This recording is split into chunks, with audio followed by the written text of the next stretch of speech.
सहना भवतु सहनौ भुनक्तु सह वीर्यङ्करवावहै तेजस्विनावधीतमस्तु मा विद्विषावहै। ॐ शान्तिः शान्तिः शान्तिः। हरि ओम। सदाशिवसमारम्भां शङ्कराचार्यमध्यमाम् अस्मदाचार्यपर्यन्तां वन्दे गुरुपरम्पराम्। श्रुतिस्मृतिपुराणानामालयं करुणालयं नमामि भगवत्पादं शङ्करं लोकशङ्करं।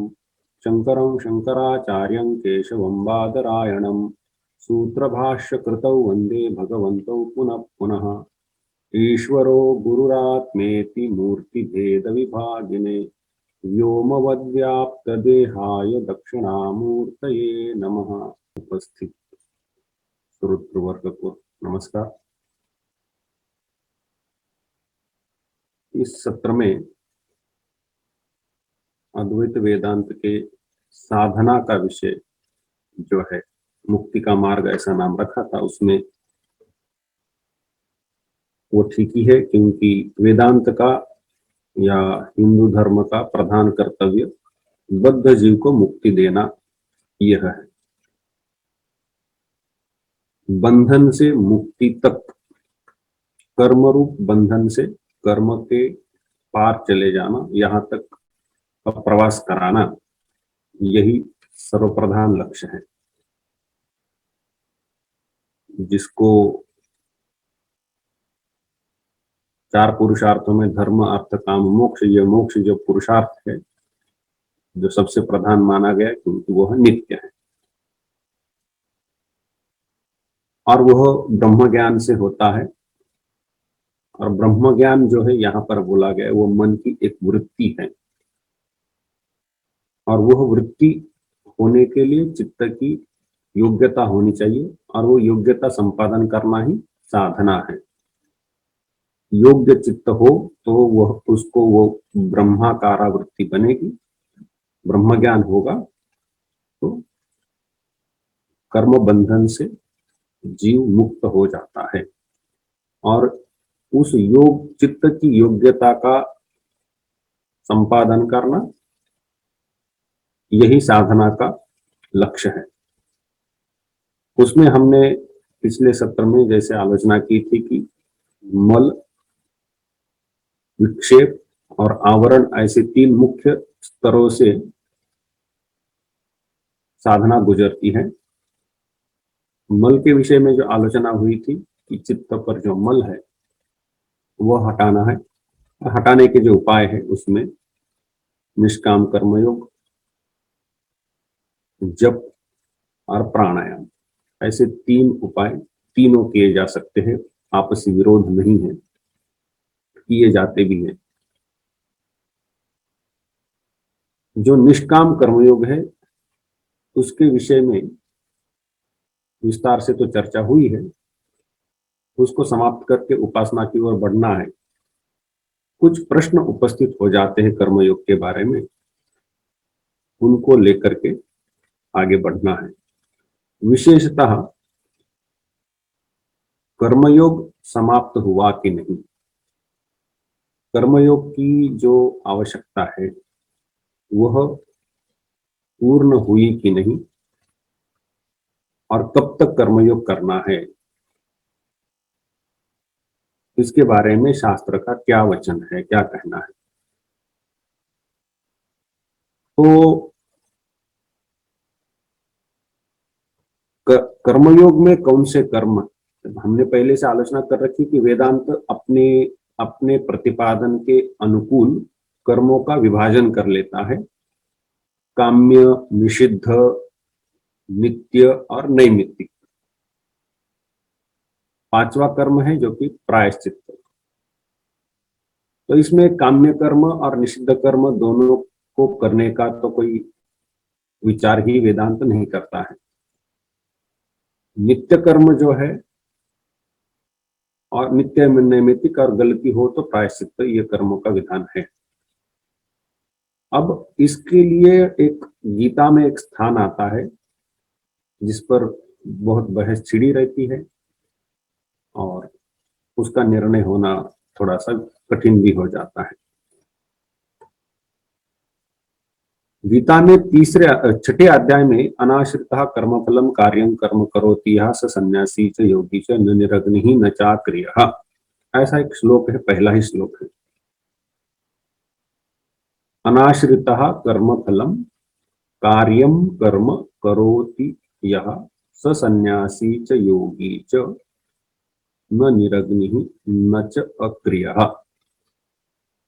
यहां पर भगवान कह रहे हैं कि कर्म फल, अनाश्रितः कर्म फलम, कर्म फल का आश्रय न करके, अर्थात कर्म का जो फल है उसकी कामना छोड़ करके, कार्यम कर्म, यहां पर कार्य मतलब जो करने का विधान है, करने ही है, अर्थात नित्य कर्म। यहां पर काम्य कर्म लेना ठीक नहीं है, क्योंकि काम्य कर्म यह कार्य कर्म नहीं है, करने ही है ऐसा नहीं, आवश्यकता अनुसार जिसको चाहे करे, अन्यथा न करे। निषिद्ध कर्म तो किसी ने भी नहीं करने, इसलिए उनका यहाँ पर अंतर्भाव होना संभव नहीं है। तो कार्यम कर्म करने हैं, अर्थात नित्य कर्म, नित्य कर्म जो करता है। अब यहाँ पर कई स्थानों पर लिखा है कि शास्त्रों में ऐसा उल्लेख आ जाता है कि नित्य कर्मों का तो वैसे कोई फल नहीं होता है, नहीं करे तो पाप लगता है।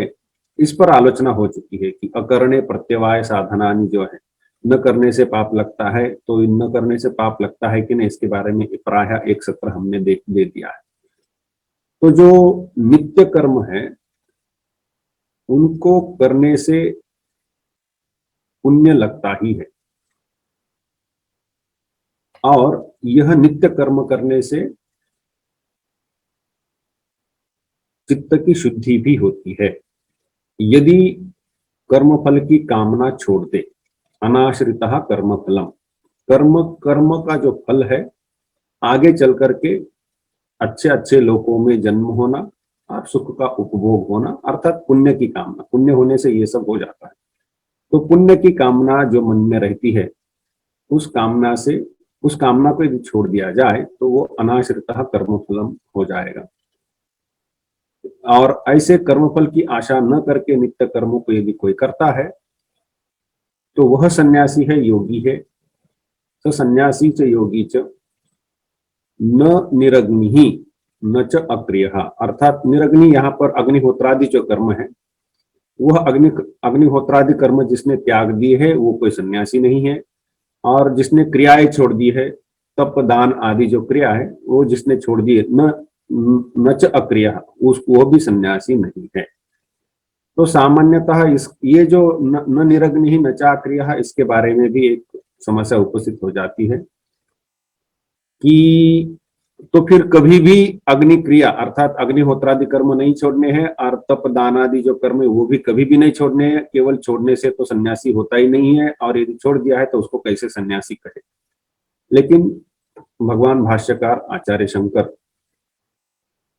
उन्होंने यहाँ पर यह स्पष्ट कर दिया है कि यहाँ पर जो निरग्नि है और अक्रिय है, जिसने अग्निहोत्रादि कर्म छोड़ दिए हैं और तप दान आदि जो कर्म है वो भी छोड़ दिए हैं, वह जो,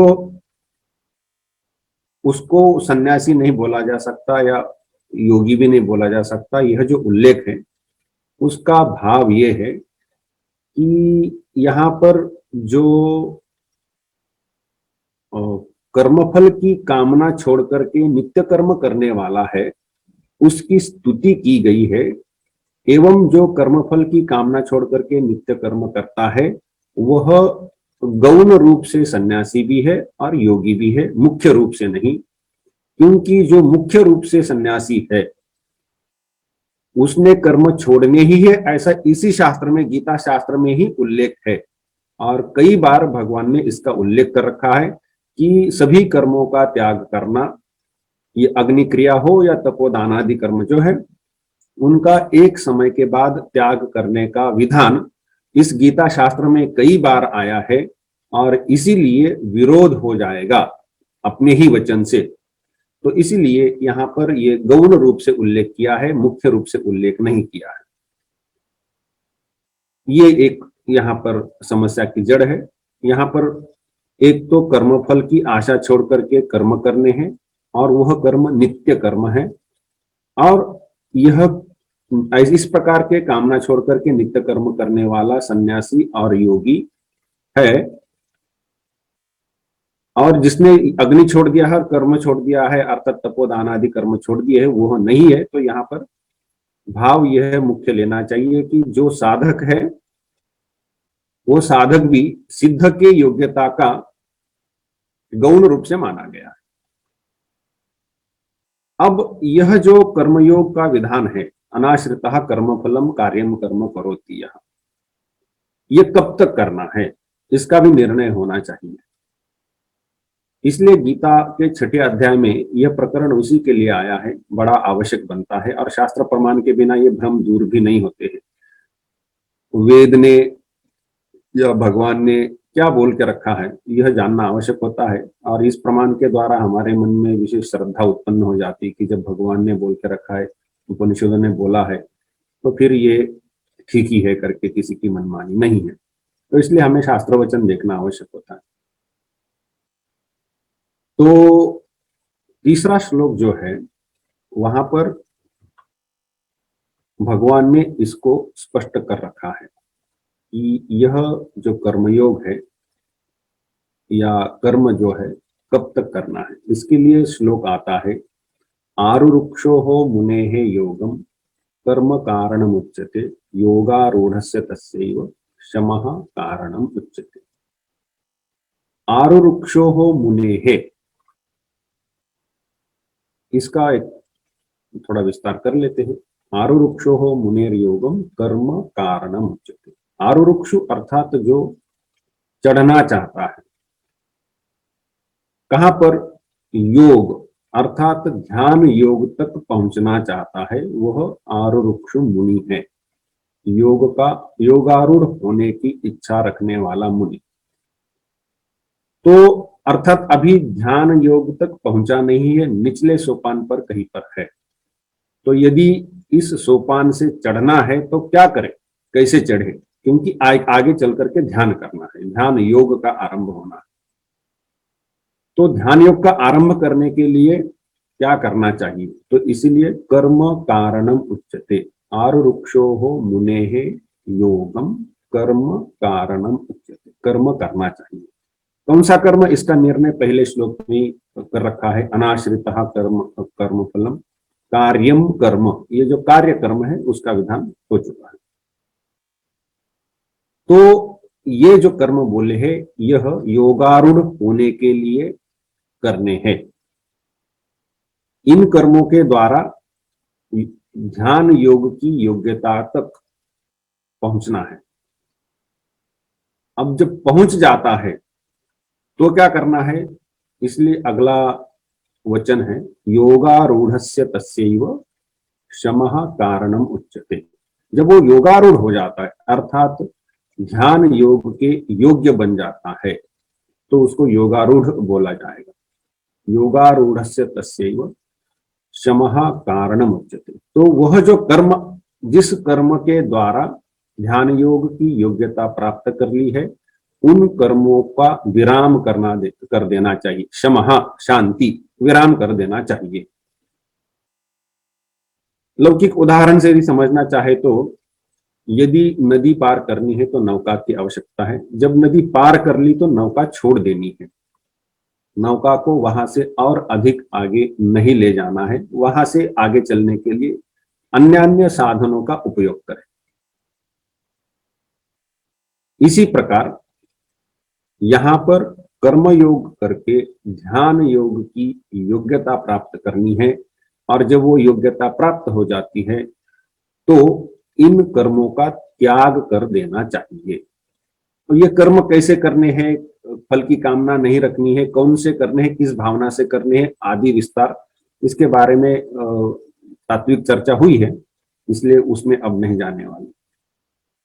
और यहां से एक निर्णय हुआ कि यह जो नित्यादि कर्म बोले, नित्य नैमित्तिक प्रायश्चित जो कर्म है,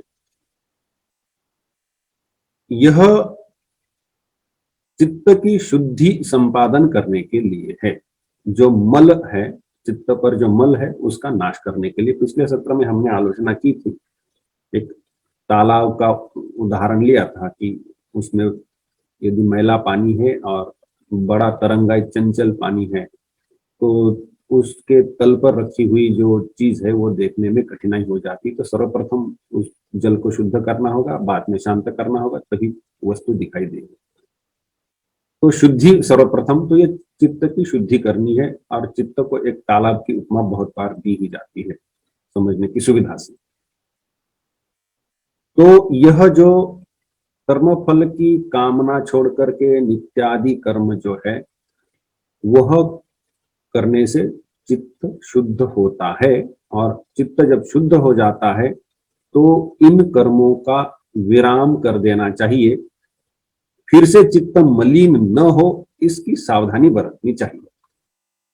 अब चित्त शुद्ध हुआ कि नहीं ये कैसे समझना है, ये इसके कुछ चिन्ह है। क्योंकि यहाँ पर तो कोई, जैसे हमारे स्वास्थ्य बिगड़ जाता है तो हम विविध प्रकार के परीक्षाएं कराते हैं और उसके द्वारा पता चलता है कि ये द्रव्य इतना है, वो द्रव्य उतना है, इसकी मात्रा उतनी है, इसके अनुसार वो कम अधिक हो जाने से स्वास्थ्य कहाँ बिगड़ रहा है, क्या हो रहा है, इसकी जानकारी पता चल जाती है।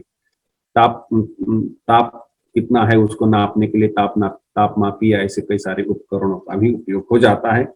यहाँ पर चित्त शुद्ध हुआ कि नहीं यह जानने के लिए इस प्रकार का कोई भी बाह्य उपकरण यंत्र हमारे पास नहीं है, इसीलिए कुछ लक्षणों के द्वारा जानना आवश्यक है। तो क्या लक्षण है जिससे पता चले कि चित्त शुद्ध हुआ है? और इसीलिए गीता के छठे अध्याय के ये जो तीसरा श्लोक है वहां से यही विषय आरंभ होता है कि यहां तक आप कर्म करें उसके बाद कर्म रोक दे तो मैं योगारूढ़ हुआ कि नहीं, अर्थात ध्यान योग करने के लिए योग्य बना कि नहीं, यह मैं कैसे पता करूं। इसीलिए चौथा श्लोक गीता में आता है, यदा ही नेन्द्रियार्थेषु न कर्मसु अनुषज्यते सर्वसंकल्प संन्यासी योगारूढ़ तदा उच्यते। यदा ही न इंद्रियार्थेषु न कर्मसु अनुषज्यते। इंद्रियों के जो अर्थ अर्थात विषय है, हमारे जो ज्ञानेन्द्रिय है उनके अपने अपने विषय है।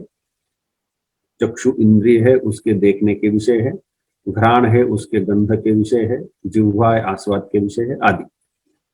तो यह इंद्रियों के अर्थ है, विषय है इनमें। तथा किसी भी प्रकार के कर्म में अनुषंग अर्थात करने की बुद्धि, मैंने करने चाहिए यह बुद्धि, या मैंने उन विषयों को भोगना चाहिए ये भाव समाप्त हो जाता है। तथा सर्व संकल्प सन्यासी, एक हुआ इंद्रियों के अर्थों में अर्थात इंद्रियों के विषय में उनको मुझे चाहिए ये भावना हटनी है। कर्म में अनुषंग नहीं होता था, कर्म करने चाहिए ये भावना हटनी चाहिए। और सभी संकल्पों का त्याग करने वाला सर्व संकल्प सन्यासी जब होता है तब योगारूढ़ होता है। तो यह यहाँ पर तीन चीजें बोली है, इंद्रियों के विषयों में मन न जाना, कर्म का त्याग हो जाना, कर्म करने की भावना हट जाना, त्याग तो विधिवत कर लेगा, और सभी संकल्पों का त्याग कर दिया गया। अब यह संकल्प क्या है? संकल्प एक प्रकार का चिंतन है। जिन विषयों का चिंतन हो जाता है उनको करने की भावना उत्पन्न हो सकती है, फल की कामना उत्पन्न हो सकती है। तो यह जो चिंतन है, मुझे यह फल चाहिए, ये वाले कर्म है, यह चिंतन है यहाँ पर संकल्प। और यह संकल्प यदि होता है, ऐसा चिंतन होता है, तो कर्म करने की इच्छा उत्पन्न होती, क्योंकि उसके पीछे कुछ ना कुछ फल है, वो फल की भी कामना उत्पन्न हो जाती। तो फल की कामना से कर्म करने की कामना उत्पन्न होती है। तो यहाँ पर फल की कामना और कर्म करने की कामना या इच्छा, तो संकल्प होने से कामना या काम उत्पन्न होता है, और ये काम जब उत्पन्न होता है तो उसके अनुसार कर्म किया जाता है, और कर्म ठीक ठाक से यदि किया तो उसका फल समय से उपस्थित हो जाता है। तो संकल्प, काम, कर्म, फल, इस क्रम से ये लगे हुए हैं। तो जो संकल्प करेगा, चिंतन करेगा फल का, कर्म का, तो उसके मन में कर्म करने की कामना उत्पन्न होती। इसीलिए यहां पर जो मूल है उसी के बारे में बोला है कि सर्व संकल्प सन्यासी। कर्म के बारे में, कर्म फल के बारे में जिसने चिंतन छोड़ दिया है, अभी चिंतन ही नहीं हो रहा है, तो वो कर्म भी, वो प्रकार के कर्म भी नहीं करेगा, उस फल की कामना भी नहीं करेगा। तो कामना, कर्म और उसके फल ये भी हट जाएंगे। तो सर्वसंकल्प सन्यासी होना आवश्यक है। योगारूढ़ तदा उच्यते, तब यह समझना है कि कर्मयोग समाप्त हुआ, चित्त शुद्ध हुआ, अब ध्यान योग के आरंभ करने की योग्यता आ चुकी है। यह यहां पर इस श्लोक का भाव है। यह और भी आगे विषय बढ़ता है गीता में, उद्धरेद आत्मनात्मानं नात्मानं अवसादयेत् आत्मैव ह्यात्मनो बंधु आत्मैव रिपुरात्मनः। तो यहां पर जो ध्यान योग की योग्यता तक ले जाने वाले जो कर्म है, वह कर्म करने की भावना रखने वाला जो मन है वह अपना मित्र है, और इसके विरुद्ध नीचे ले जाने वाला है, ऐसा जो मन है वह अपना शत्रु है। यह इसका भाव है। उद्धरेत आत्मना आत्मानम, आप अपने आप का उद्धार करें। उद्धार करना है, कहां ले जाना है? उद्धार मतलब ऊपर उठाना है, बाहर निकालना है, ऐसा उसका भाव होता है। तो ऊपर कहां ले जाना है? तो कर्म योग करके ध्यान योग की योग्यता तक ले जाना है। भाष्यकार भगवान कहते हैं कि योगारूढ़ताम आपादयेत इत्यर्थः। योगारूढ़ता मतलब ध्यान योग की योग्यता तक पहुंच जाए, यह इसमें भाव है। तो इस श्लोक में एक आत्मबल पाने के लिए निर्देश दिए हैं। अगला श्लोक जो है कि बंधुरा आत्मात्मनस्तस्य येनात्मैव आत्मना जितः अनात्मनस्तु शत्रुत्वे वर्तेत आत्मैव शत्रुवत्। ऊपर वाले श्लोक का भाव इसमें दोहराया गया है, पुष्टि की गई है।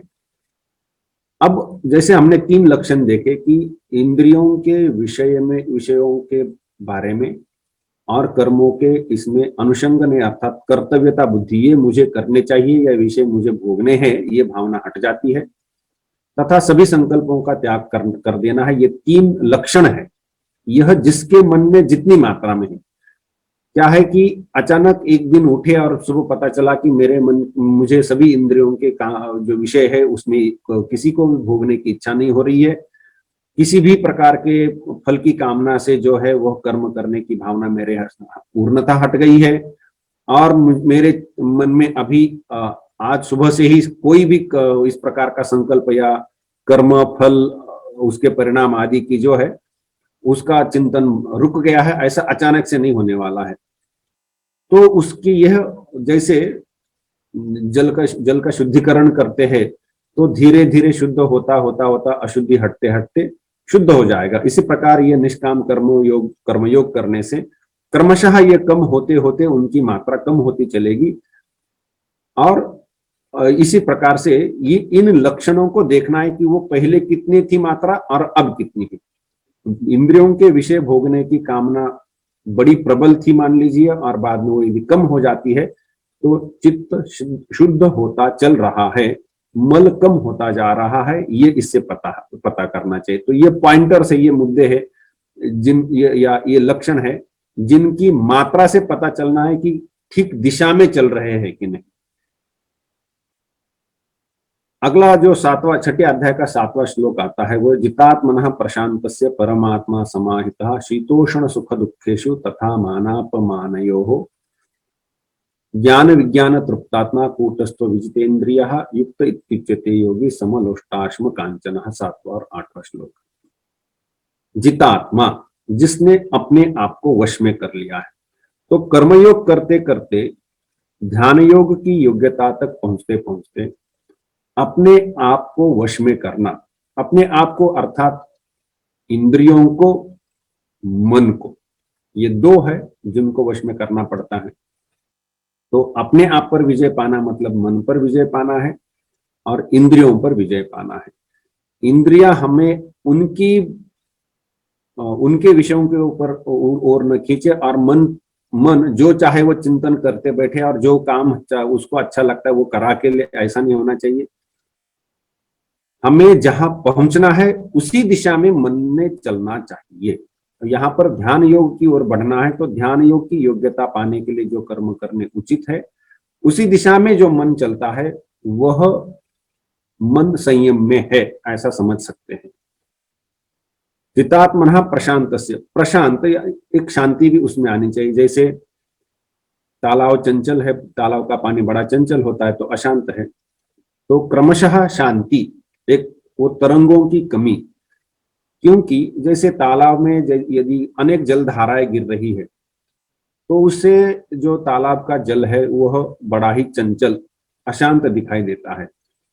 जितनी जलधाराएं गिरना कम हो जाएगा, अनियमितता कम हो जाएगी और धाराएं भी कम हो जाएगी, तो जल उतना ही शांत लगना लगेगा। या कोई प्रज्वलित अग्नि है या दीप है, उसकी जो शिखा है, ज्योत है, उसको जितनी ओर से अलग अलग प्रकार से हवा लगेगी उतनी वो ज्योत है हिलती हुई दिखाई देगी विचित्र प्रकार से। लेकिन यदि केवल एक दिशा से हवा चल रही है तो वो ज्योत एक दिशा में झुकी हुई दिखाई देगी, और यदि हवा चलना बंद ही हो जाए तो वह ज्योत मानो एक स्थिर पदार्थ जैसे एकदम कि चित्रांकित चित्र बना के रखा है इस प्रकार से स्थिर हो जाती है। तो यह जो सर्वप्रथम जल में अत्यधिक चंचलता, उसके बाद चंचलता का कम होना और चंचलता का रुक जाना, तो यह जो प्रशांत मन है इसमें इस प्रकार की चंचलता जब कम हो जाती तो शांति बढ़ती है। और यह प्रशांति अर्थात सभी प्रकार की चंचलता जो अनावश्यक चंचलता है, अनावश्यक विचार है, विरुद्ध विचार है, वह जब हट जाते हैं तो एक प्रशांति उसमें आ जाती है। परमात्मा समाहिता, मन आत्मा की ओर केंद्रित होने लगा है।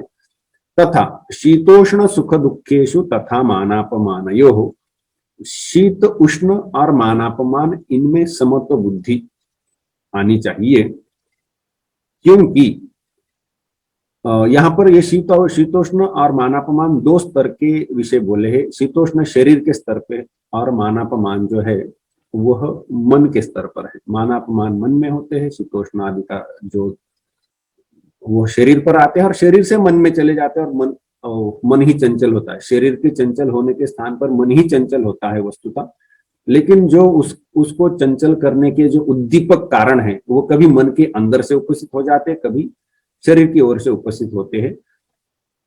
तो यह जो मन में मन किसी विषय में उलझा रहे, किसी चिंतन में लगा रहे, तो वो कहां से होता है, किन विषयों को लेकर के होता है। तो यदि शीतोष्ण अर्थात शारीरिक द्वंद्व बढ़ते हैं तो उनका समाधान करने के लिए अनुकूल या प्रतिकूल परिस्थिति शरीर के लिए जब उत्पन्न हो जाती, विशेषता प्रतिकूल जब हो जाती है, तो उस प्रतिकूलता को दूर करने के लिए मन चिंतन में लग जाता है और कर्म करने में लग जाता है। तो यह जो शीतोष्ण जो है वह मन को अपने उसके लिए समाधान के लिए विचार करने के लिए बाध्य कर देता है।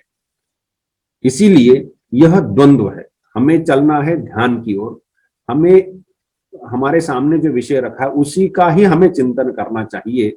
लेकिन यदि शीतोष्ण आदि जो प्रतिकूलता है वह उत्पन्न हो जाती है तो हमें जो प्रधान विषय हमारे सामने रखा है उसको छोड़ करके ये शीतोष्ण आदि जो प्रतिकूलता है इनको हटाने का चिंतन करना पड़ता है। इसलिए हमने इसी से होता क्या है कि प्रधान विषय चित्त पटल से हट जाता है। मानापमान जो है वह भी इसी प्रकार का काम कर देते। हम तो लगे हैं ध्यान की दिशा में जाने के लिए, जो कर्म है वो करने में, और हो सके तो थोड़ा बहुत ध्यान करने में, शास्त्राध्ययन करने में, उसमें गहराई से चिंतन करने में, विषय समझ लेने में। मान अपमान जब हो जाते हैं तो वह, अब ठीक है, अपमान हुआ तो अपमान के कारण जब अहंकार को चोट पहुंचती है तो उसके प्रतिक्रिया में कुछ ना कुछ कहने का करने का मन करता है। तो इससे क्या होता है कि अपमान से जब चोट पहुंचती है, अहंकार क्षतिग्रस्त होता है, तो मन उसके प्रतिकार के चिंतन में लग जाता है। हो सकता है कि कर्म में भी लग जाए, गुस्सा आ जाए और किसी को थप्पड़ मार दे या कुछ करे, केवल इतने से कभी कभी बड़े गहराई में चले जाते हैं। तो यह जो अपमान है वह इस प्रकार से हमारे मुख्य चिंतन से हमें हटा देता है। फिर मान का क्यों उल्लेख किया? ठीक है, अपमान से तो हम हटते हैं, लेकिन मान का क्यों उल्लेख किया? क्या मान हमें नहीं हटाता है? तो अपमान जितना क्षतिकारक है उससे मान अधिक क्षतिकारक होता है, और इसलिए मान और अपमान दोनों का उल्लेख कर रखा है। जो भी हमारे प्रधान विचार से, प्रधान रास्ते से हमें विचलित कर देता है, वही हमारा शत्रु है, वही हमारा विघ्न है। अपमान का बहुत सरलता से पता चल जाता है, क्योंकि वो एक दुख की भावना उत्पन्न हो जाती है। लेकिन जब मान होता है तो वह सुखद होता है, और वह भी हमें अपने प्रधान विचार से हटा देता है, और इसलिए वो अधिक सूक्ष्म और मित्र के जैसा आकर के भटका देता है। अर्थात मित्र भटकाता ये नहीं, लेकिन यदि भटकाने, मित्रता करके कोई भटका देता है तो ऐसा मित्र। तो मान कैसे भटकाता है, यह यहां पर थोड़ा सा देखना आवश्यक है। इसका एक उदाहरण, जैसे कि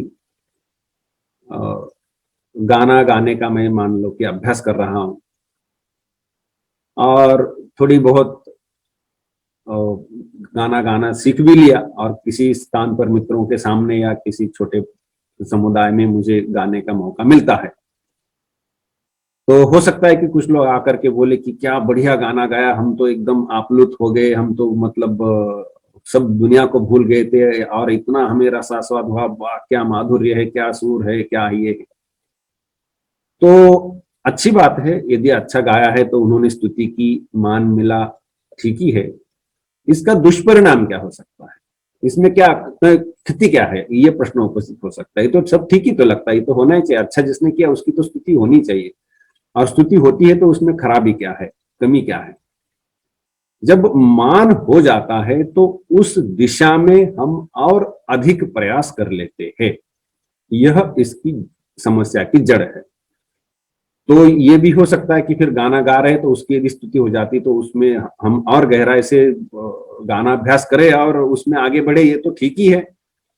हाँ ठीक है, जिसको करना है वो ठीक ही है, लेकिन जो ध्यान की ओर बढ़ रहा है, मुक्ति के मार्ग में ध्यान की योग्यता संपादन करने के लिए बढ़ रहा है, उसके लिए उस दिशा को छोड़ करके अन्य विषय करते समय यदि स्तुति हो जाती है तो उस दिशा में भटकने की संभावना रहती है। 1 घंटा प्रतिदिन गाने का अभ्यास कर रहा था, अच्छी स्तुति मिली, तो हो सकता है कि सुबह 2 घंटे, शाम 2 घंटे हमने गाने का अभ्यास बढ़ा दिया, और इससे भी और अधिक गाना करेंगे अगले समय, इससे भी बहुत बढ़िया से और बड़े समाज के सामने, समुदाय के सामने गाना गाएंगे, इतने इतने हमारे श्रोता जो है वो बढ़ने चाहिए, इतनी प्रतिष्ठा होनी चाहिए आदि, जो उसके है ना, वो उसके साथ जुड़ जाते हैं। और वह जुड़ने के समय होता क्या है कि वो मुख्य विषय से भटका के रख देता है, और इसीलिए मान जो है वह अपमान से और अधिक समस्या में डालने वाला है। अपमान में होता क्या है कि अपमानित होने से जिसने अपमानित किया है उसको विशिष्ट मात्रा में दुख पहुंचा दिया, चोट पहुंचा दी, आघात कर दिया, तो हमें लगता है कि ठीक है, मैंने प्रतिकार कर लिया, अब छोड़ दो, झगड़ा मिट गया करके। मान का होता क्या है कि उस मान के दिशा में यदि और अधिक मान मिलना शुरू हो जाता है तो उससे भी अधिक मिले, उससे भी अधिक मिले, उसको रोकने की भावना नहीं होती है। यह समस्या है। अपमान की एक सीमा तक वो उस व्यक्ति को क्षति पहुंचाई तो वो रुक जाता है, क्योंकि हम अधिक क्षति पहुंचाने लगे तो वो भी प्रतिक्रिया कर देगा। इसलिए हम अपमान का बदला लेते समय एक विशिष्ट मात्रा तक ही जाते हैं। उससे अधिक बढ़े तो वहां से भी प्रतिक्रिया हो सकती है, इसलिए उधर एक सीमा बन जाती है, वहां से भी सीमा बनती है। और हमें जितनी चोट पहुंचनी उतना बदला लेने से कभी कभी मन में तुष्टि हो जाती कि ठीक है, मैंने बढ़िया से इसको पाठ पढ़ा दिया, अब छोड़ दो करके।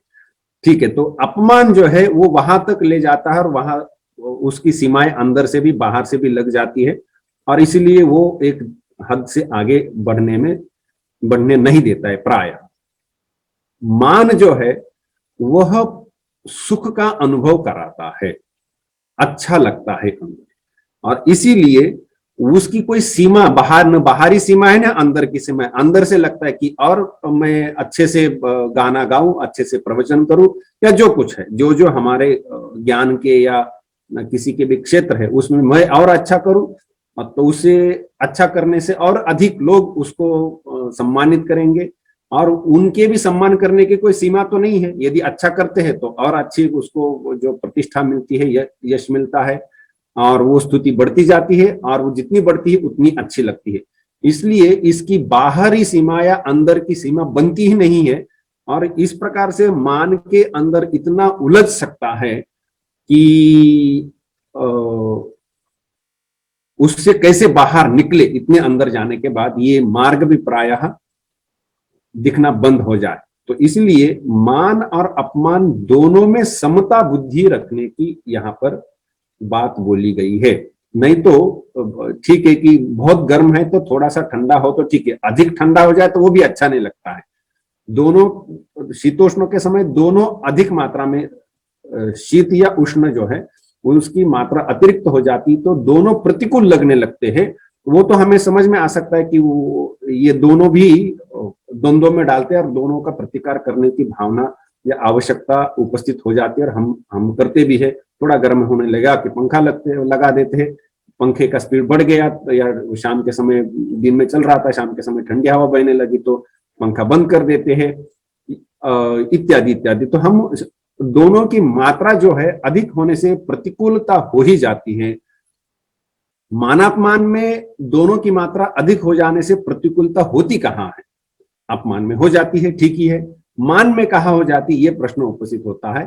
तो ये मान इस प्रकार का बड़ा ही सूक्ष्म रूप से, प्रच्छन्न रूप से फंसाने वाला होता है और हमारे मुख्य मार्ग से भटकाने वाला होता है। इसीलिए यह मान भी यहाँ पर एक प्रकार से शत्रु के जैसा या उलझाने वाला माना है, और इसीलिए मान और अपमान में समत्व बुद्धि हो, ये यहाँ पर विशेष रूप से बोला गया है। तो जिस व्यक्ति को मान की कामना है, मान की कामना है अर्थात हम स्वरूपतः सच्चिदानंद अनंत अद्वय या नैनम चिन्नन्ति शस्त्राणि नैनम दहति पावकः आदि जो स्वरूप वर्णन किया है, वह आत्मा ही हम वास्तविक है। यह शरीर, इंद्रिया, मन, बुद्धि और इसकी विशेषताएं, शरीर की सुंदरता या शरीर का बल आदि, मन की क्षमताएं, बुद्धि की क्षमताएं, या मन बुद्धि इंद्रियों का व्यवहार करके कुछ विशेष हुनर यदि पाई हो, तो यह जो हम शरीर मन बुद्धि जो उपाधि है, इस उपाधि की विशेषताएं जब समाज के सामने आ जाती है या उसके व्यंग भी समाज के सामने आ जाते हैं, तो व्यंग आ जाने से तो अपमानित होना पड़ता है, वो फंसाता है, ठीक है। लेकिन मान की दिशा में जो है, इन चीजों के द्वारा यदि सम्मान होने लगता है और सम्मान पाने की इच्छा हो जाती है, मैं सुंदर हूं तो मैं और सज धज के और लोगों के सामने आ जाऊं तो मुझे और लोग सुंदर कहे, मैं बहुत युक्तिवादी हूं, बुद्धिवादी हूं, मैंने 4 जनों को पराजित कर दिया और 10 लोगों के सामने उनको पराजित कर दूंगा तो और लोग तालियां बजाएंगे। तो मेरी जो उपाधियां है, इन उपाधियों के विशेषता के कारण जब लोग स्तुति करते हैं और वो स्तुति पाने की जब भावना हो जाती है, तो यह हुआ मान, भटकाने वाला मान। और इसीलिए यह मन में भावना होना, उपाधियों की विशेषता से स्तुति या सम्मान पाने की भावना होना, यह चित्त की अशुद्धि अभी भी बनी है इसका लक्षण है। और यह भावना जितनी कम हो जाती है उतनी चित्त की शुद्धि बढ़ रही है, ये हमें लक्षण, क्योंकि हमारा प्रकरण ही चल रहा है चित्त शुद्ध हुआ कि नहीं ये कैसे पता करें। अब यहां पर यह प्रश्न उपस्थित हो सकता है कि यदि ऐसा करे तो समाज में किसी कर्म करने की प्रवृत्ति का क्या होगा, करे कि न करे। एक है कि मान सम्मान पाने की भावना से, मान पाने की भावना से कर्मों के पीछे लगना, और दूसरा है कि वो मान की कोई भावना नहीं फिर भी कर्म कर रहा। तो यहां कर्म त्यागने का विषय नहीं बोला है। तो कोई यदि सुंदर है तो उसने क्या अपने को कुरूप कर लेना है ताकि लोग उसको उसका उसके बारे में कुछ स्तुति न करे, या जब भी कोई युक्तिहीन बोलता है तो उसको युक्ति संगत दो बातें कर लेता हूं तो क्या मैंने वो युक्ति करना छोड़ देना चाहिए? नहीं, ये कर्मों के त्याग की या कर्मों में विशेषता लाने की प्रवृत्ति छोड़ देनी है, ऐसा यहां नहीं बोला गया है। लेकिन मुझे इसके द्वारा सम्मान पाना है, बहुमान पाना है, और इसीलिए मैंने इन कर्मों के पीछे लगना है, यह भावना जो है वह समस्या करती है। यदि मुझ में कोई विशेषताएं है और मेरे पढ़ाई के कारण, किसी अभ्यास के कारण, या किसी इसमें शरीर मानसिक स्तर पर, बौद्धिक स्तर पर हमारी कुछ विशेषताएं बनती है, और उसके कारण यदि कोई स्तुति कर भी देता है और मेरे उन दिशा से उस दिशा में काम करने से विशेषता और बढ़ती है और लोगों को अच्छा लगता है, तो लगे लोग स्तुति करें, मुझे क्या। लेकिन सम्मान पाने के लिए यदि मैं प्रवृत्त हो जाता हूं और वो सम्मान पाने से मुझे अच्छा लगता है और उसके कारण और प्रवृत्त हो जाता हूं, तो फिर हम उसमें उलझ गए हैं, और चित्त की अशुद्धि का यह एक लक्षण है। और इसीलिए यह सम्मान पाने की भावना उपाधियों के द्वारा, शरीर मन बुद्धि इंद्रियां, यह हम सामान्यतः चार पकड़ के चल सकते हैं, शरीर इंद्रिय मन बुद्धि, क्योंकि उपाधि इसमें समाप्त हो जाती है। इनकी विशेषताओं से मैं सम्मानित हो जाऊं, क्योंकि इसकी मूल चिंता यह है कि यदि कोई शरीर की स्तुति करता है कि कितना सुंदर शरीर है, कितना बलशाली शरीर है, पहलवान जैसा शरीर है, आदि आदि जो है, तो उससे जब मुझे अच्छा लगता है तो यह मेरे मन में यही तो भावना है ना कि मैं शरीर हूं और मेरी स्तुति हो रही है। तो यह जो शरीर रूपी उपाधि है उसके साथ मैंने एकता का अनुभव कर लिया कि यह शरीर ही मैं हूं, और इसकी जब स्तुति होती है तो मेरी स्तुति हो रही है, और इसीलिए मैं सम्मानित हो रहा हूं। यद्यपि आत्मा कोई शरीर नहीं, आत्मा इस प्रकार से जो शरीर का सौंदर्य है वैसा सुंदर भी नहीं है। जो शरीर की स्तुति हो रही वो आत्मा की स्तुति होती नहीं है, फिर भी शरीर की स्तुति को आत्मा की स्तुति मान के, आत्मा अपने को शरीर मान के इस प्रकार से अध्यास में जाकर के बैठता है, और इसी कारण यह समस्याग्रस्त है, गलत दिशा में खींच रहा है। और इसीलिए इसको बोला गया है कि यह चित्त का मल है, चित्त को भटकाने वाला है, और चित्त की अशुद्धि का यह प्रकटन करता है। आत्मा को आत्मा मान करके उस दिशा में बढ़ना यह शुद्धि है। आत्मा को शरीर मानना या शरीर को आत्मा मानना और उसके रक्षण और उसकी स्तुति आदि की ओर बढ़ना, यह दिशा गलत हो जाती है, और इसीलिए यह अशुद्धि है, अशुद्धि का द्योतक है।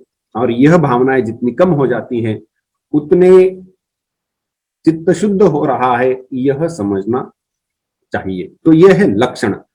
पहले वो इंद्रियों के विषयों के प्रति या कर्म में अनुषंग नहीं होना है, या सर्व संकल्प सन्यासी होना है, अपने आप को वश में रखना है, अर्थात हमारा जो इष्ट सिद्धि है उस दिशा में बढ़ने के लिए मन अनुकूल होना चाहिए, प्रतिकूल दिशा में नहीं खींचना चाहिए। तो हमारे मन और इंद्रियां हमारे वश में है, वह जितात्मा हुआ, प्रशांत शांति होनी है, आत्मा के चिंतन में मन बढ़ रहा है, और यह जो द्वंद्व है, हमारे दिशा से भटकाने वाले जो द्वंद्व है, उससे भी दूर हो रहा है, वो हमें उलझा नहीं रहे हैं।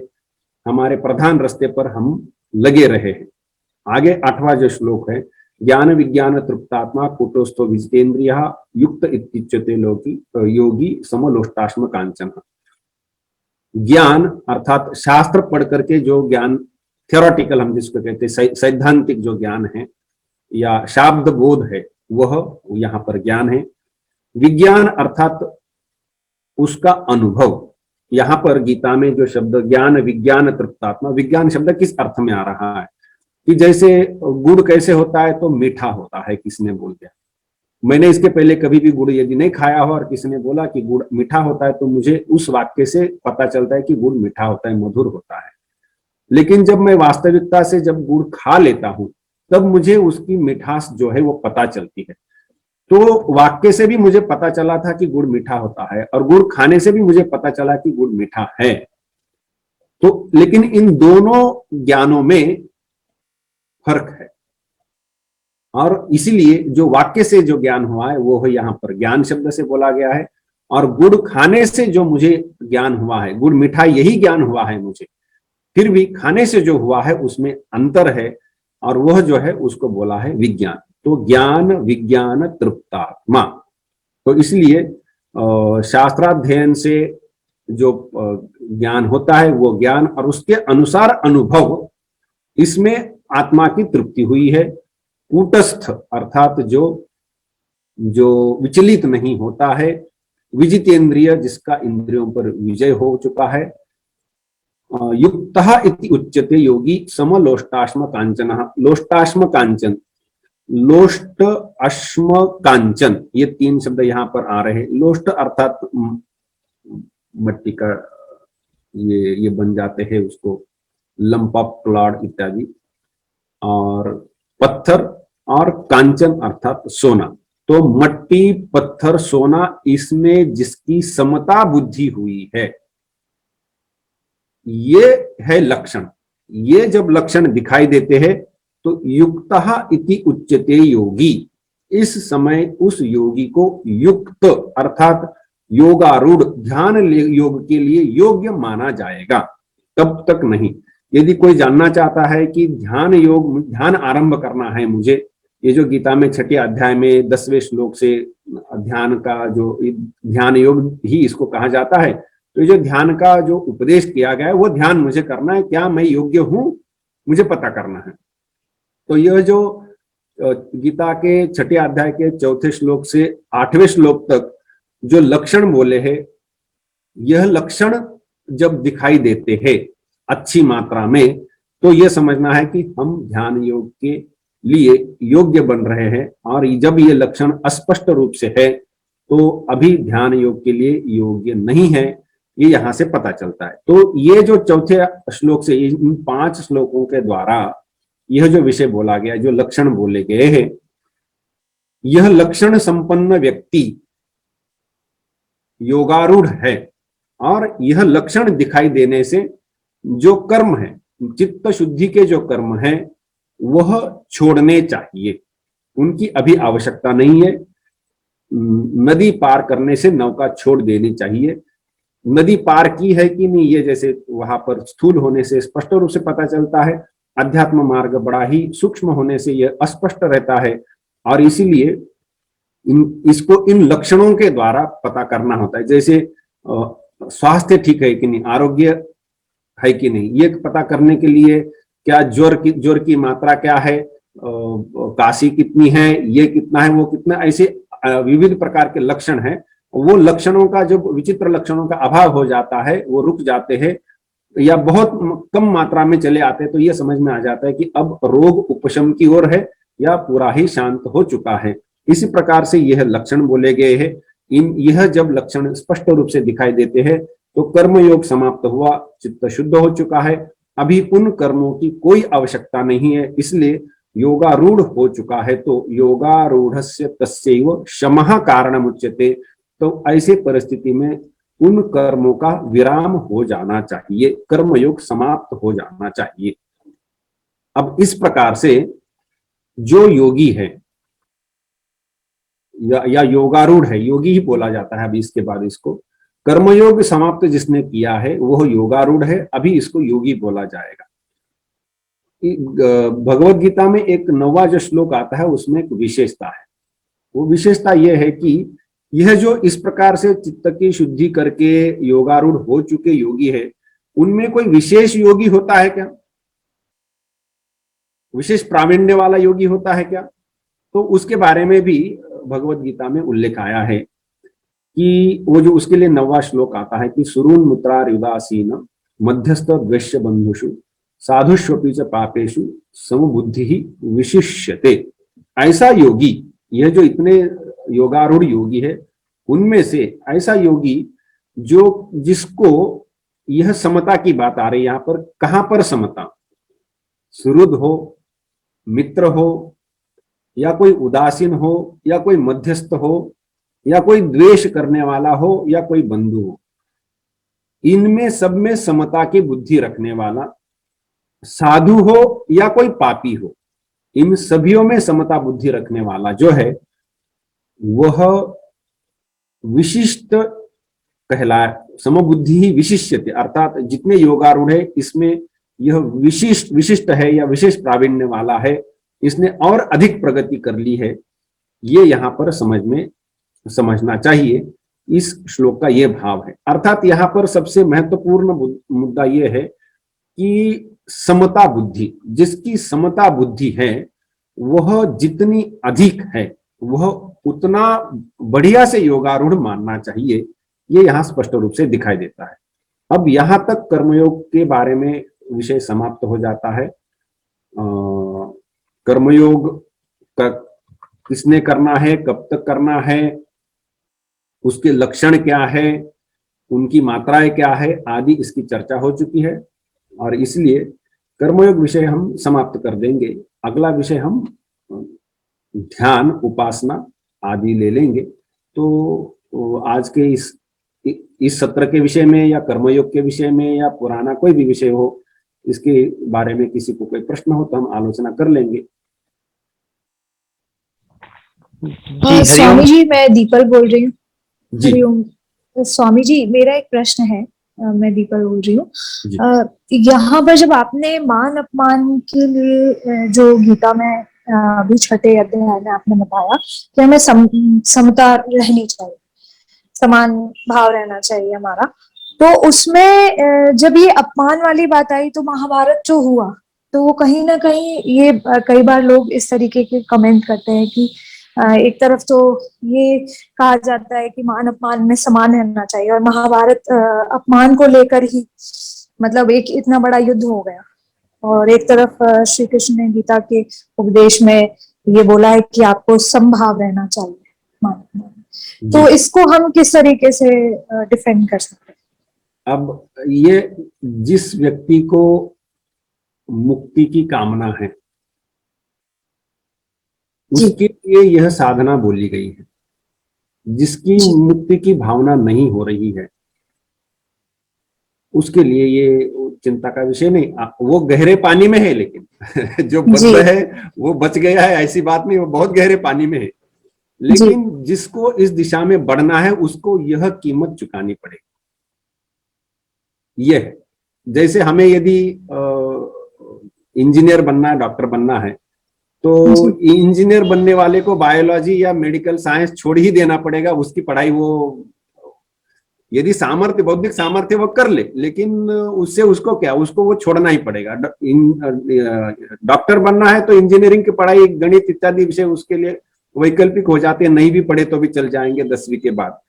तो क्या है कि जिस दिशा में बढ़ना है उस दिशा के अनुकूल जो स्किल्स कहे, नॉलेज कहे, या भी जो भी योग्यता के जो यहाँ पर निकष लगे हैं वो योग्यता अर्जन करनी चाहिए।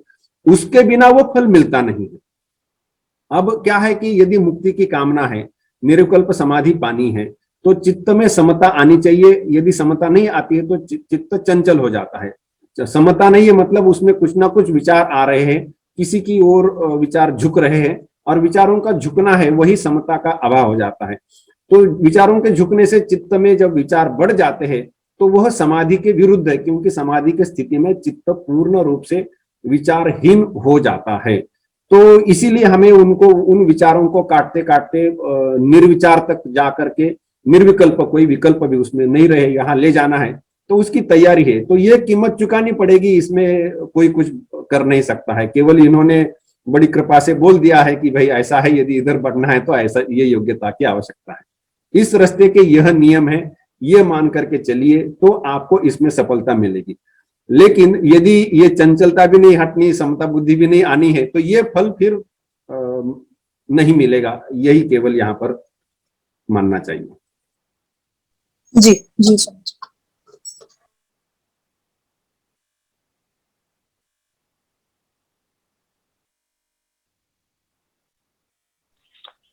हरिओम स्वामी जी।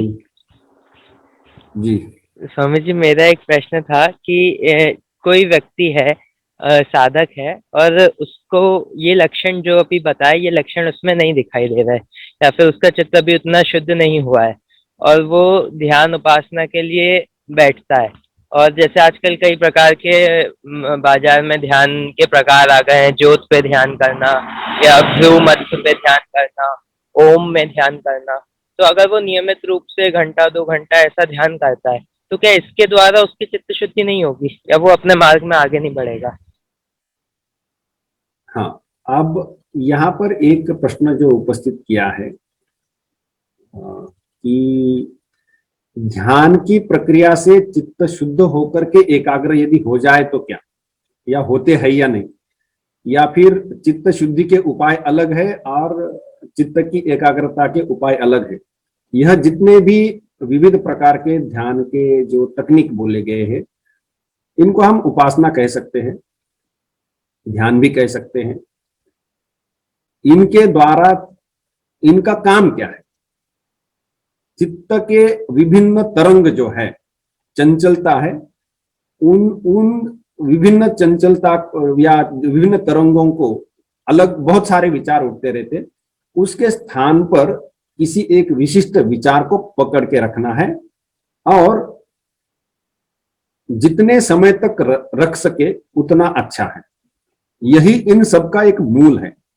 इसको किस प्रकार से कराते हैं वो मतलब ग्रेडेड मैनर, मात्रा में, कि सर्वप्रथम आप ऐसा एक क्रमबद्ध विचार करें, इसके बाद यह, इसके बाद ये, इसके बाद ये, इस प्रकार से विचार करें। तो चूंकि चित्त अत्यंत चंचल है, और इसलिए इसको, जैसे हम बहुत जोर से गाड़ी चल रही है और अचानक से ब्रेक लगा दिया, तो वो अपघात की संभावना बन जाती है वहां पर। इसी प्रकार से अत्यंत चंचल चित्त को किसी ध्यान प्रक्रिया से एकदम से एक ही विचार में ला करके खड़ा करना, यह पहले तो संभव ही नहीं होता। बड़े जोर जबरदस्ती करके कुछ करके यदि करने का प्रयास करे तो इसमें अपघात की संभावना बनती है। इसीलिए कुछ कुछ लोग इसमें ग्रेडेड मैनर, मात्रा से, ये ऐसा ऐसा करिए, ऐसा करिए, गाड़ी को थोड़ा सा स्लो करिए, मंद करिए, उसके बाद ब्रेक लगाइए, तो कोई अपघात नहीं होगा, कोई ऐसा नहीं होगा, ऐसी प्रक्रिया बताते हैं, ग्रेडेड मैनर में होते हैं। लेकिन जब तक चित्त में चंचल होने के कारण विद्यमान है, तब तक शांत किया हुआ चित्त फिर से चंचल बन जाएगा। चित्त को चंचल करने वाले कारण जब तक चित्त में विद्यमान है, तब तक कितना भी शांत किया हुआ चित्त जो है वह फिर से चंचल बनेगा। इस प्रश्न का उत्तर समाज जो भी ध्यानाभ्यास, बिना तैयारी के ध्यानाभ्यास कर रहे हैं, उन्होंने ढूंढना चाहिए। ये समस्या है। यद्यपि वो एकाग्रता करेंगे, कुछ मात्रा में सफलता मिलेगी, फिर भी विचलित करने वाले जितने विचार है वह वैसे के वैसे रहने से फिर से चित्त को चंचल बना ही देंगे। तो उस एकाग्रता का क्या लाभ हुआ? यह एक बात है। स्वामी विवेकानंद जी ने विशेष रूप से इस पर ध्यान देते समय, मैं वो विषय बाद में लाने वाला था, कि अशुद्ध चित्त यदि एकाग्र होता है तो क्या, तो अशुद्ध चित्त जब एकाग्र हो जाता है तो वह अधिक क्षतिकर हो जाता है।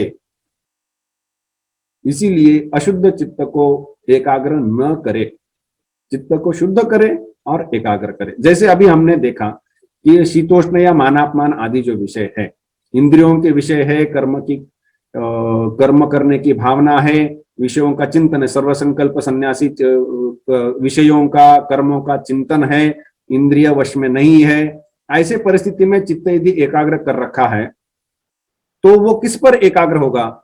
मान लेते हैं कि हमने चित्त को एकाग्र कर ही लिया, मैं जब चाहता हूं बैठता हूं तो मेरा मन, मैंने बहुत प्रयास के परिश्रम के बाद मेरे मन को वश में ला करके उसी समय जब उसको एकाग्र करता हूं तो उस विषय पर ले जाता हूं, कोई दिक्कत नहीं है।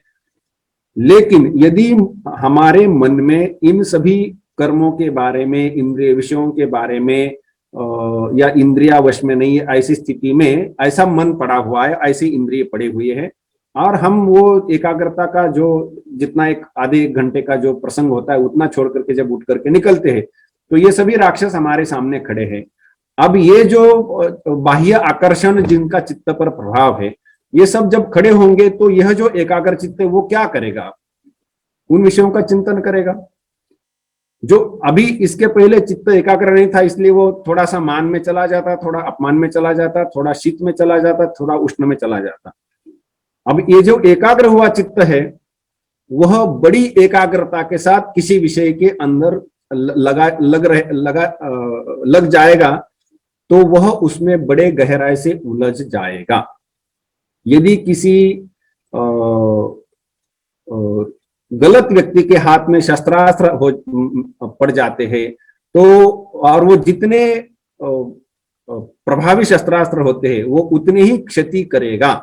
बिल्कुल उसी प्रकार से जिसका चित्त शुद्ध नहीं है, जिसकी इंद्रिया वश में नहीं है, जिसको कर्म करने की बड़ी भावना है, उसके बड़े फल पाने हैं, इंद्रियों के विषय भोगने हैं, और ये सभी प्रयोजन वैसे के वैसे सामने चल रहे हैं, चित्त में सभी अशुद्धियां भरी है, इसके बावजूद यदि वो मन एकाग्र करता है तो वह एकाग्र मन इन्हीं विषयों के ऊपर लगेगा और यह अधिक धोखे का, अधिक क्षतिकर साबित होगा। इसीलिए सावधान रहना है। दूसरी बात जो तुमने प्रश्न पूछा कि एकाग्रता के जो अभ्यास है, ध्यान के अभ्यास, वही चित्त को शुद्ध करते हैं कि नहीं, तो सामान्यतः शास्त्रों के उल्लेख जहां तक दिखाई देते, क्योंकि ये सूक्ष्म विषय है और ये शास्त्र के आधार पर ही इसका प्रतिपादन हो सकता है, तो उन उपायों में स्पष्ट रूप से बोला गया कि चित्त के शुद्धि के जो कर्म हैं वह कर्म चित्त को शुद्ध करते हैं और एकाग्रता की ओर बढ़ाते हैं, लेकिन एकाग्रता के लिए अलग से अभ्यास की आवश्यकता होती है। और इसीलिए हमें योग में भी दिखता है कि यम, नियम, आसन, प्राणायाम, ये जो पहले 4 अंग है, यह किसी ना किसी प्रकार से हमारे चिंतन को ठीक करने के लिए, शारीरिक बौद्धिक सामर्थ्य बढ़ाने के लिए और ये चंचलता बढ़ाने के लिए, विषयों से हटाने के लिए, ऐसे कई सारी जो योग्यता है उनको लाने के लिए यम, नियम, आसन, प्राणायाम तक लेके गए हैं। उसके बाद प्रत्याहार, धारणा, ध्यान, समाधि, हमारे इंद्रियों को, मन को विषयों से हटा लेना है, एक विषय पर रखना है, अधिक समय के लिए रखना है, उधर रख करके उसके सविकल्प निर्विकल्प समाधि में ले जाना है, तो वो मन के स्तर के हो जाते हैं या एकाग्रता के तरफ बढ़ रहे हैं। तो ये जो तैयारी है, पहले 4 जो सोपान है या अष्टांग योग के जो पहले 4 अंग है, वह एक प्रकार से चित्त को शुद्ध करके ध्यान के योग्य बनाने के लिए बोले हैं, और उसके बाद ही धारणा, ध्यान, समाधि इत्यादि विषय बोले हैं। तो शास्त्रकारों ने इसमें स्पष्ट रूप से विभाग पता कर लिया है, और इसीलिए यह जो गुण है, ये योग्यता पानी है, इसके लिए जो प्रिस्क्रिप्शन, विधान जो है वह अलग अलग कर रखा है। यदि एक ही से सब कुछ हो जाते तो वो अवश्य ही बोलते। तथापि एक उपाय सबसे प्रभावी रूप से शास्त्रों में दिखाई देता है, जो कि मन की एकाग्रता करने का भी काम करता है और शुद्धि का भी काम करता है, वह है मंत्र जप। भगवान के नाम का जप जो है वह शुद्धि भी करता है और एकाग्रता भी कराता है। तथापि जब वो शुद्धि भी करता है, एकाग्रता भी कराता है, तो भी एक समय के बाद वह जप भी बंद होना आवश्यक होता है। क्योंकि जप क्या है कि उस मंत्र और उस मंत्र के अर्थ का चक्रवत चिंतन करना है, साइक्लिक चक्रवत चिंतन करना है। जैसे आपने बोला कि राम, तो राम की प्रतिमा चित्त में भासित होनी चाहिए। फिर से बोला राम, फिर से वो प्रतिमा आनी चाहिए। तो जैसे हम जिस जिस व्यक्ति का, हमारे परिचित व्यक्ति का नाम उच्चारण करते हैं, उस व्यक्ति का चित्र हमारे मन के सामने आ जाता है। तो अर्थात जितने बार नाम उच्चारण करोगे उतने बार वो चित्र सामने आना शुरू हो जाता है, मानस पटल पर आ जाता है। उसी प्रकार से जप करते हैं तो उस जप का जो अर्थ है वो मानस पटल पर आना चाहिए, और मान लेते कि आता है। तो अर्थात हर एक जप के एक बार जपा कि वह एक चित्त पर विचार आ जाता है। और इसलिए जप एक सीमित मात्रा तक एकाग्रता कराता है, लेकिन वह एक प्रकार के चक्रवत विचारों को चलाता रहता है। और इसलिए जप भी एक समय के बाद बंद होने की आवश्यकता होती है। लेकिन जप ऐसी व्यवस्था है जो कि शुद्धि भी कराता है और एकाग्रता में काफी हद तक आगे ले जाता है। यह इसकी विशेष बात है, यह ध्यान में रखना चाहिए। तुमने जो प्रश्न पूछा, शायद इसके ऊपर पहले भी थोड़ी बहुत आलोचना हो चुकी थी, लेकिन जब काम करता कैसे है इसके ऊपर शायद नहीं हुई थी। तो ये वो क्रिश्चियनिटी हो, इस्लाम हो, हिंदुइज्म हो, सभीयों के हाथ में माला दिखाई देती है और जप करते हैं सभीयों के यहाँ, क्योंकि वो जप है ही ऐसा विषय जो कि शुद्धि करने के लिए और एकाग्र करने के लिए लाभदायक है। ये शास्त्रों में बहुत उसकी महिमा का वर्णन कर रखा है। ठीक, समय का अतिक्रम कर लिया है। कोई प्रश्न हो तो ठीक है, अन्यथा विराम भी कर सकते हैं। ओम शांति शांति शांति। हरि ओम तत्सत।